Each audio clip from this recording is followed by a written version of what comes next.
Un peu moins de 22 heures hier soir, un homme entre dans ce café populaire et très fréquenté du 14e arrondissement parisien.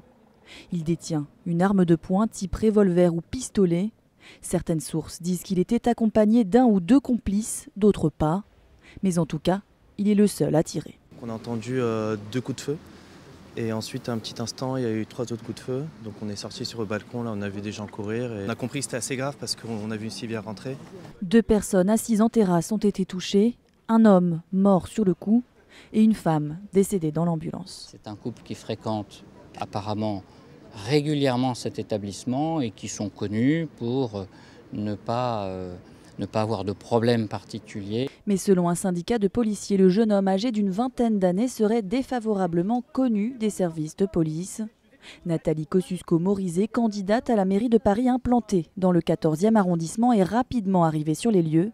Pour elle, c'est un quartier calme, même s'il y a 2 ans, une fusillade faisant 2 morts avait déjà éclaté dans un café tout proche. Il y a déjà eu des problèmes de violence dans le quartier, mais vous savez, on ne peut pas à ce stade faire le lien entre les unes et les autres. Ce qui est certain, c'est que tout le monde est très choqué. Vous voyez, moi, mes enfants, ils vont à l'école là au coin de la rue en fait. Le principal suspect se serait enfui à pied et grâce à plusieurs témoignages, la police a déjà un premier signalement physique du tireur.